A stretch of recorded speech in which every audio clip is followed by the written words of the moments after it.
Hi, thank you for joining me again here on Your Perspective with me, Kolisa Mayoyo. I'm happy to have you. On this series, I feature founder CEOs who are running successful businesses today.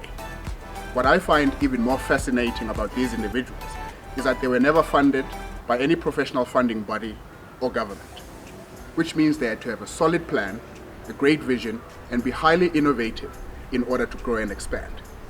Watch as I spend time with Honeydew, owner of Island Office Furniture, and learn more about him and his successful business.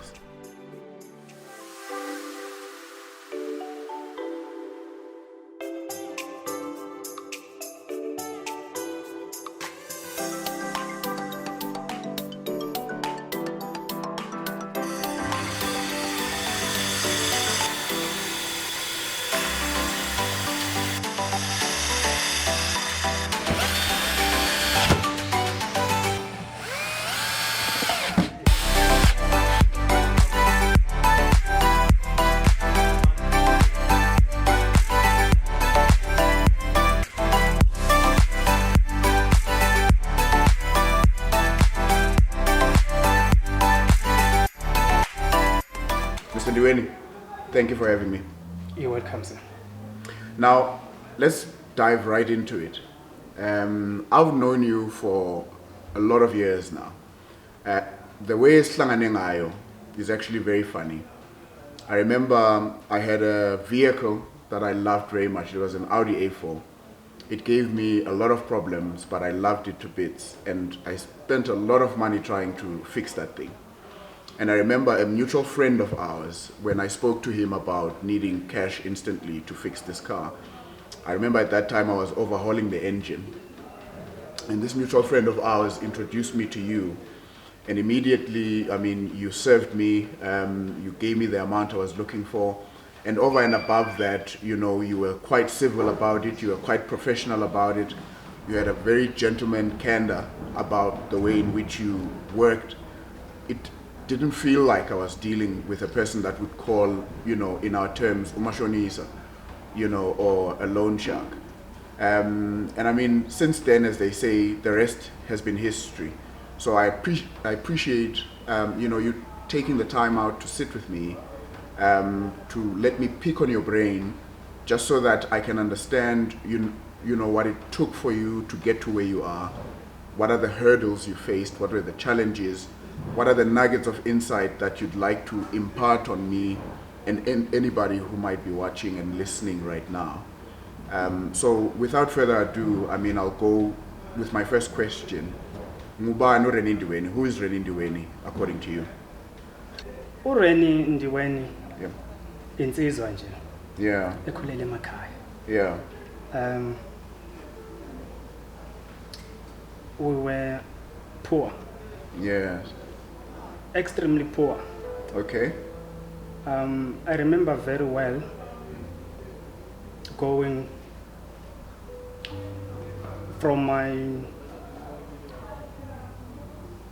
to school from grade 1 up until I finished grade 7, Yeah. which is standard 3 here in South Africa, Yeah. with no school uniform, no school shoes.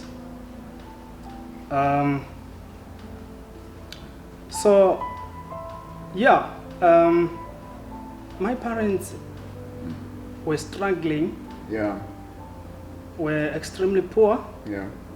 to the extent that they even failed to take me to a secondary level Yeah. Yeah. of schooling. High school. Yes. So, but that didn't change my goal, my dream, Yeah. because uyabona mawukhula nje saseyintwana, you Yeah. can tell ukuthi ekhaya sehlupheka. Yeah. Yabona? Yeah. And you grown up thinking ukuthi no, I have to change the home situation. Sure. I have to change. I have to see myself doing better than what my father doing. Yeah. Yeah. So, uRenindweni, to cut a long story short, uRenindweni is now 35 years old. So, after I've finished my schooling, which is grade 7, as I've said before. Yeah. I spent, I think, between 5 and 6 years in rural area doing nothing. Nothing means not anything related to schooling. Okay. Or touching any books. So up until I was between 18 and 19, that's when I thought to come to South Africa for green pastures. Sure. I think it was mid 2006. Okay. Okay. Yes. So yeah, here I came here. I found different people, different language. Where did you move Different into weather. when you first moved to South Africa? Where were you? Where did you live? In township. Which one? Tembisa. You stayed in Diepsloot. Diepsloot. Yeah, that's where. Who are you staying with at this time? Is it relatives? Is it people that maybe know your family, or people who knew you when you were younger? Family, cousin. It's relatives. It's Yes. cousins. Okay. And what are you doing at this time now? You are in a new country. You are not really properly educated. First of all, before you even tell me that, what's the drive to coming to South Africa? You said it's looking for greener pastures. Yes. You are looking at your home situation. Yes. You are looking at the abject poverty. Yes. And you are saying it's now up to me to change how things are at home and the way in which we are living. Then you come to South Africa, then you live with relatives, you are in Tembisa, you move from Tembisa, you move to Diepsloot. Take me through those first few months.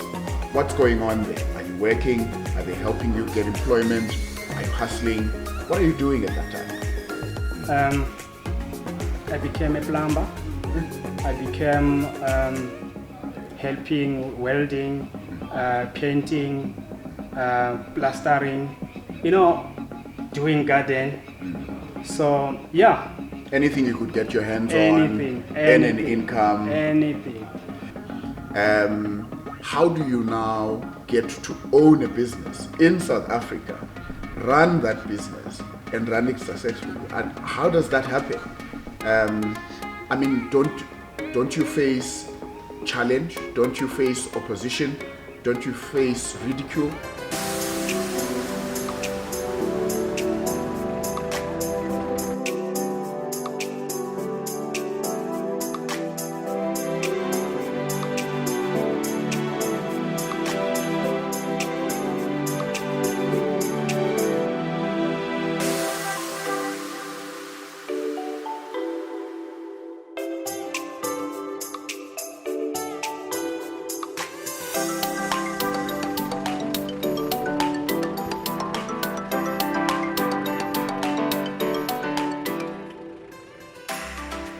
Good question. The challenges are there, and the challenges will be there. Namusha, kusasa, every day. Okay. The challenges will be there. Ukuyivula business is not easy. Yeah. You have to have an idea, Mr. Mayoyo. Firstly, before we give you a 1 rand or 2 million rands, you have to have an idea. Okay. Idea is most important. To me, idea is a tool, it's an asset. To me, idea is everything. Because without idea, I will be maybe still working under someone else. I want to find out, are there any experiences you had in the beginning where the discomfort was real? It was tangible, but it was necessary. What were the things that you would say you had to endure in the beginning whilst you were building your dream? Mr. Mayoyo, konke kuhleli la. Yeah. Yeah. This is an engine. Yeah. And the idea. Yeah.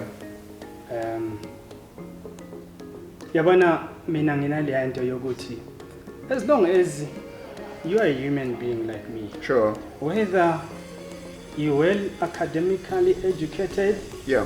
or you have got skill, Yeah. or you uzalelwe kuphi Sure. kimi kuyafana Yeah. mina ngizoyenza Ne? when uyenza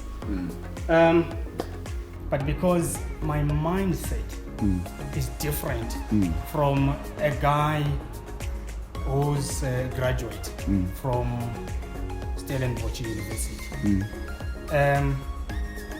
That is why I'm running a successful business like this today.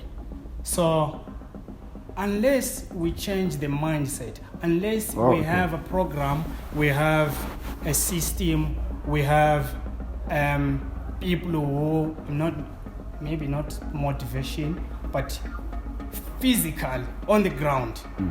Sibe na band. Yeah, but because why I'm saying this, I'm talking through experience, Mr. Mayoy. Yeah. That I experience on a daily basis. Abantu mabefika lana bethola ukuthi this company owned by a black guy. They're like, seems like, There's something wrong with the picture. Yeah, and some they're thinking ukuthi even though we black guy, but the guy must be big. The guy must sound like rolling like, you see. So that's the mindset that our guys, our people, they have there. For them to make it, or for black people to be successful, they must have a degree. They must have. To me, that's not how I think. What so must that you is have? Why I hear you. What must a person you have? must have an idea, A vision. a vision, Yeah. a big. A big vision. Our people must dream big. Big vision. I'm with Big you. vision. The idea is still what? Is still to cut the chain of poverty. So, yini engifake mina ukuthi ngenze business. The idea was why yini engayenza or yini engangilethela engayenza ukuthi ngikhathe this growing chain of poverty is to open a business. Business was the only way. That is why I'm saying to the people there, the only thing that can kick away the poverty at your surrounded area is the business. Business. Start a business. Yeah. Do something. Have And a vision. Yes, and a business, you don't need funding or you need an idea. Yeah. Yeah. You see? Yeah. And then after that, you need to follow through on that idea and continue and do that every day. You learn every day. Yeah. All right. I want to ask you one more thing before we go.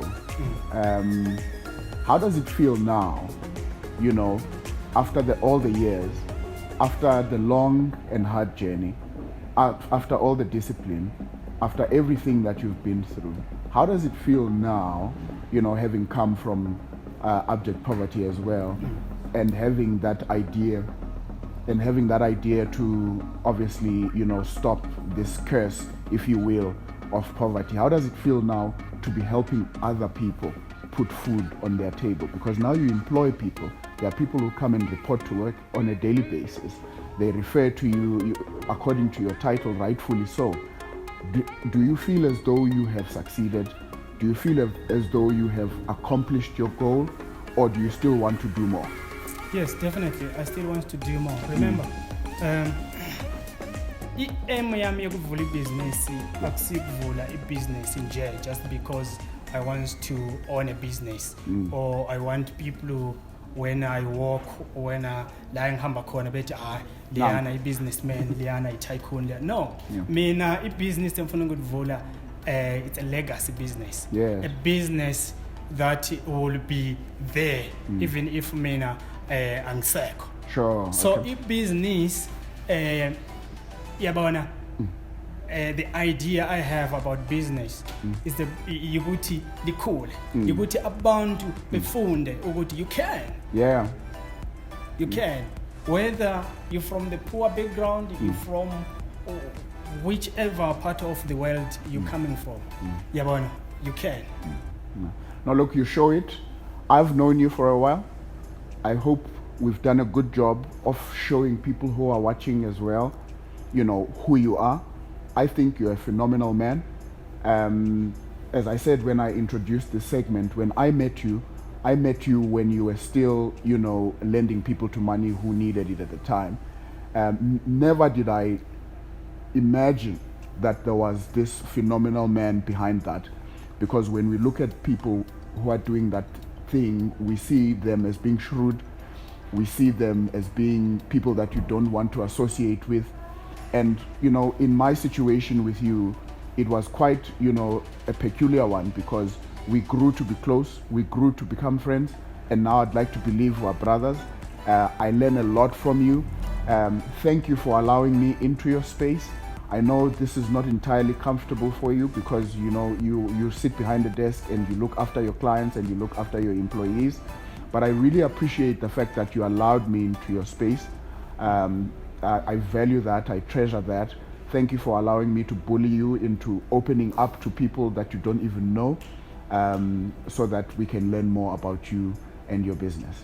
Thank you so much. Thank you. Thank you.